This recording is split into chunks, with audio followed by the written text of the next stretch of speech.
You guys, it's Mary Beth Eversole, the Allergy actress, and it is time for back to school. Can you believe it? Parents are actually probably like, woo! And the kids are like, no! But you know what? There's a really good way to make going back to school just a little bit sweeter for your kids, and that is back to school allergy-friendly treats. Seriously, it's so hard to be at school when you have food allergies, so why not make it a little easier when they come home or even packing for their lunch and make these wonderful recipes that we're gonna be making today.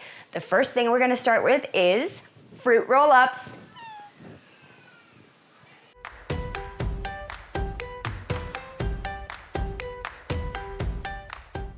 It's time for ingredients, and there are only 3. So first you want about 3 cups of fruit. Any fruit you want. Today I have chosen peaches, blueberries, and raspberries. And then, again, that's 3 cups.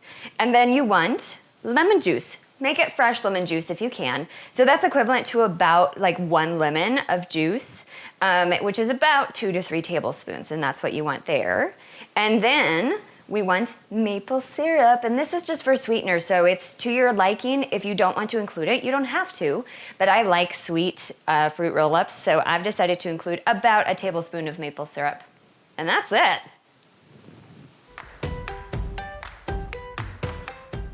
So you're gonna need a couple things for this recipe. You will need a baking sheet and with a little lip, and you're gonna wanna line it with either a silicone baking mat or use very good quality plastic wrap. Do not get the cheapo plastic wrap because it will not work.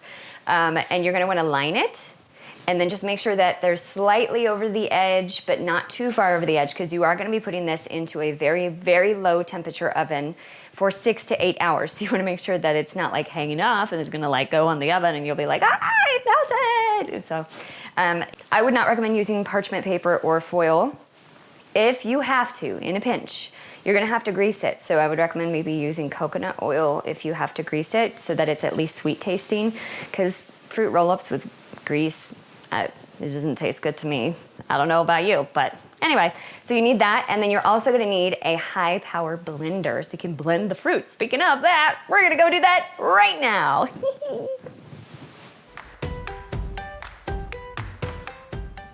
Okay guys, so next step is just dumping the fruit into the high-powered blender. And actually you're gonna put all the ingredients into the high-powered blender. So first comes the fruit, and then comes the lemon juice. And then the maple syrup. So tasty. Yummy, yummy, yummy. I love maple syrup. I have to admit, I know it's sugar, but I don't care. It's so tasty. Okay, so then you put your lid on, and then we do a dance. Are you ready?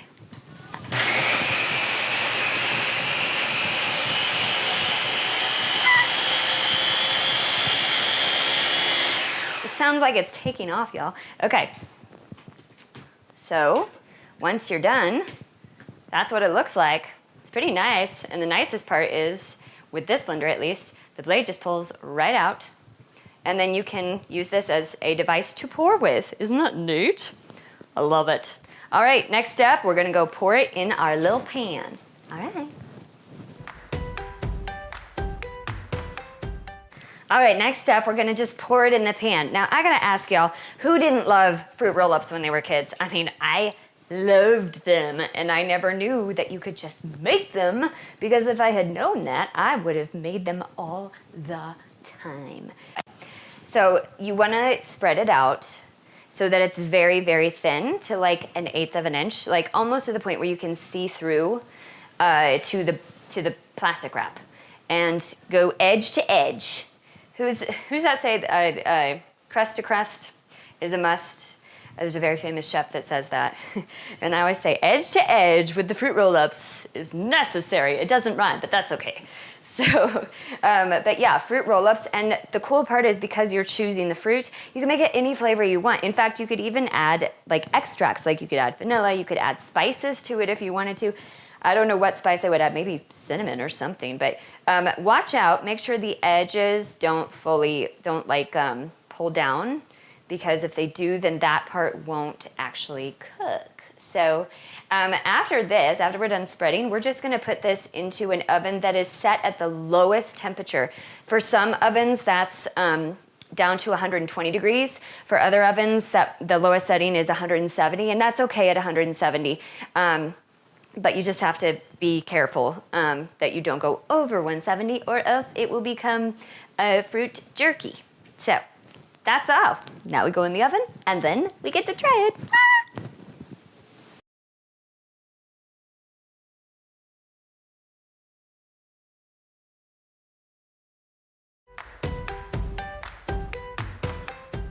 Okay, you guys, so once you have had it in the oven for about 6 to 8 hours, you're gonna pull it out. It'll look like a big tray of just fruit leather. You can leave it like that if you want. You just pull it off the plastic and you can cut into little fruit leather pieces. But we wanted to do fruit roll-ups today because it's more fun to unwrap something. It's like unwrapping a present, right?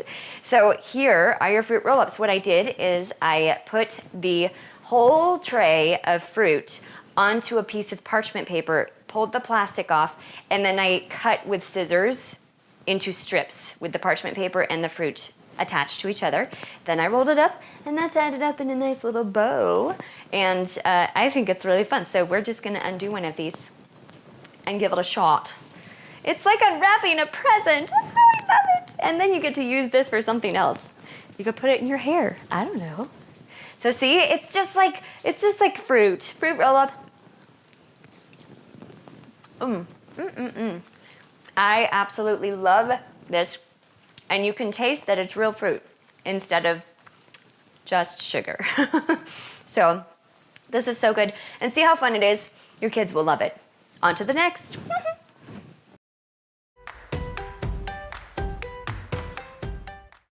Okay guys, so this treat is so easy. All you have to do is dice up some fruit, place it in a nice little rainbow pattern, and then get some coconut whipped cream. Now we're gonna do homemade coconut whipped cream today, but you can get it from the store if you're on a crunch with your time. So it's just literally just get the colors of the rainbow for your fruit. And it's called rainbow fruit with coconut whipped cream. Ha!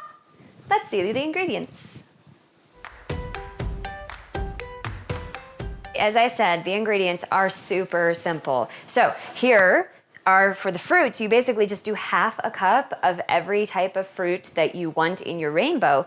So I've got peaches, and I have green grapes. If you use grapes, you wanna make sure that you slice them in half so that they fit nicely into your little bowl. Then I'm using tangerines today, but you can use really whatever orange fruit you want.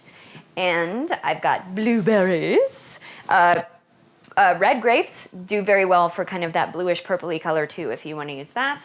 And then we've got, of course, red raspberries. And you could also use strawberries if you want to do that. But I love raspberries, so I decided to use that today. Then for the coconut cream, you're going to want to have a can of full-fat coconut milk. And you want to put it in the fridge overnight. So you're going to want to remember to prep this and be in the fridge overnight for about 8 to 12 hours, just so that it's nice and cold when you pull it out. And then, the whole can, okay? Then you've got to have some sugar. Well, you don't have to have it, but I like sugar in my whipped cream a little bit. So you can do 1 to 2 tablespoons of sugar, just regular white cane sugar. And then you can, of course, do an extract flavor. I chose vanilla today because I love it. This is the purest form of vanilla that you can get straight from Mexico. That's why it's clear. And do 1 to 2 teaspoons of that.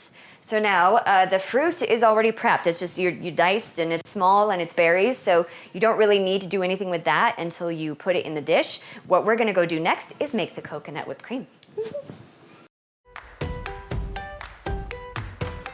So we are going to make the whipped cream right now, and I want to just show you what happens with the can when you open it.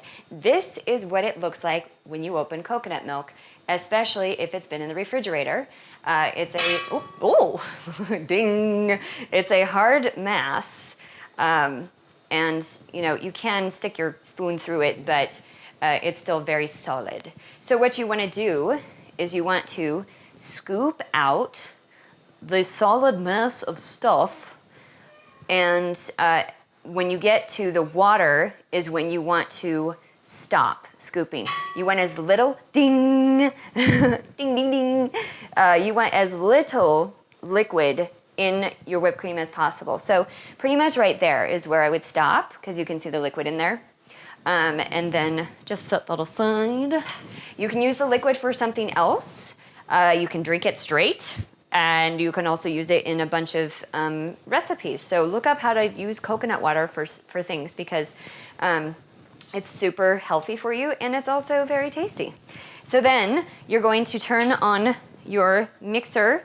Make sure you have the whisk attachment, and then you want, and I mean, you can whisk it with your hand, but I wouldn't recommend it. You can also use a hand blender if you want that.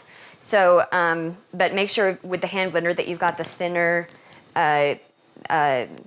things, you know, the thinner, whatever these things are called, you know what I mean. And so that you go, and you're gonna go for about 3 to 5 minutes. I would check it at 3 minutes and see. You want it to look like it's creating soft peaks, that it becomes fluffy and white and all of that, and then we add the sugar and the vanilla. So we're gonna go for 3 to 5 minutes, and I'll see you on the flip side. On high.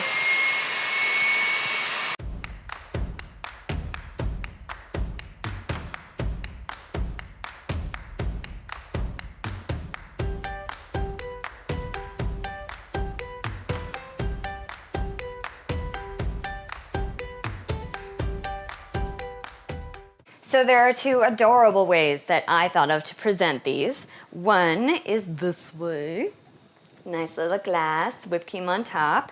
And the other, you guys, is this little star. Isn't this adorable? And I got this from any basically dollar store. You can get this little glass. It's so cute, and it's only $1. And so, yeah, and it shows, look, it shows all the colors of the rainbow. Well, not all, but some of the colors of the rainbow. So now comes the tasting. We have our homemade whipped cream on top. I'm just gonna get a little raspberry here. Let's see. Oh, it's so good. I love this. This whipped cream is so easy, and it's so tasty. Your kids will have a ball with this little rainbow cup and the coconut whipped cream. Enjoy.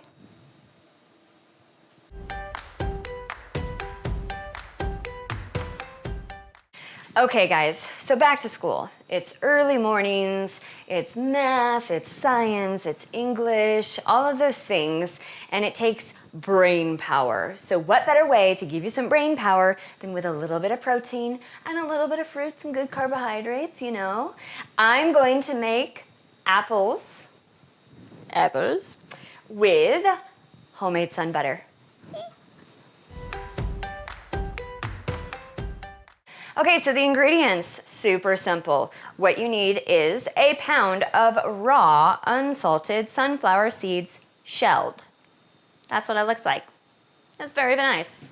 And then to go with the Sunbutter, you're going to have maple syrup, and you can do 1.5 to 2 tablespoons. You don't have to do it at all. Honestly, if you want the more earthy flavor, you can just leave it. But sunflower butter by itself just tends to be a little bit bitter. So I like to add a little bit of the sweetener to it, and maple syrup is my preferred one. You can use honey, you can use stevia even, I think.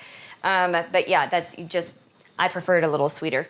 And then you're also gonna want a little bit of oil. So I am using olive oil. You can use sunflower oil, you can use coconut oil, you can use ghee if you can handle dairy, but I can't. So I'm using olive oil today, and that's going to be 1 to 2 teaspoons. And then you want 3/4 teaspoon of the pink Himalayan salt. It can be any salt you want, but I like the pink Himalayan salt, as you know. And it's very humid here, you guys, so it's like everything's sticking together. Ugh. Shout out to my Kansas City peeps. I know you know what I'm talking about. Okay, and then, of course, you can pair it with whatever you want once you've made the Sunbutter, but we're pairing it with apples today, and that's it. All right, let's go make that Sunbutter. So you guys, the first step in getting this together is you have to roast your seeds. So you get 2 sheets, cookie sheets, and I think the best way is get the ones with the lip because then the seeds don't fall off. And you put half on one and half on the other. What this does is it's gonna help the aroma come out first of all, and it's also gonna help those oils come out when you are blending. So you want to make sure that it is as all the seeds are spread out as much as possible. And that's why you need 2 baking sheets. And then you just put it in the oven, which I'm going to do right now.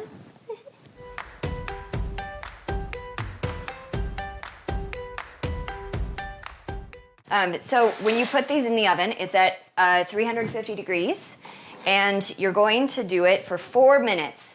After 4 minutes, you want to pull them out, stir them, flatten them back out, and then make sure when you put them back that this tray goes on the bottom and this tray goes on the top, and then roast for another 4 minutes.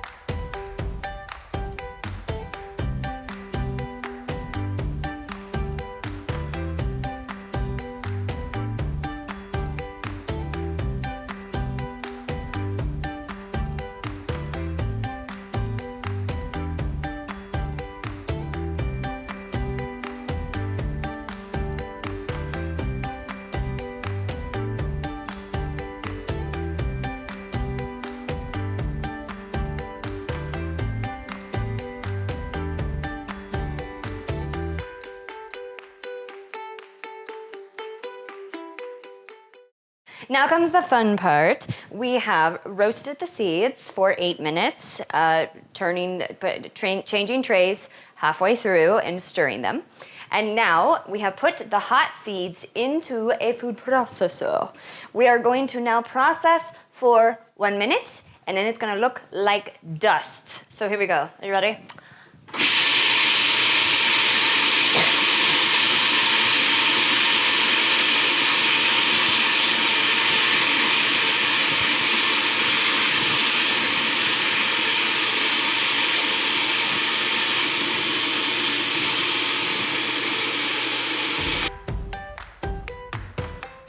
We've finished dancing, and now it's time to show you what the Sunbutter looks like after 1 minute of processing. It looks like sand, to be honest. That is what it looks like. It's very grainy and sandy. So now comes the very long processing. So if you had anything come up on the side of your processor, you want to make sure that you scrape it down. This one did a pretty good job of not coming up on the side. So now the long processing. This is a very long process. Did I say it's a long process? You're gonna have to go for 16 to 18 minutes. I am not kidding. And because it takes a long time for sunflower seeds to let their oils come out. And so it's gonna be a weird and interesting process. At first it will look like dust, and then it will look like chunky dryness, like sand in a block. And then it'll start to look a little creamy, and that's at the point when you want to add all of our other ingredients, the maple syrup, the olive oil, and the salt. It's about 8 minutes in, and then you're gonna go for another 8 minutes until it's like insanely creamy, like peanut butter would be, or like any nut butter. So, and you wanna make sure that you check it every 2 minutes in this process of 16 to 18 minutes, because it's gonna ride up on the sides, and you wanna make sure that everything's getting chopped up in there. So we're gonna start that process. I'll see you on the flip side.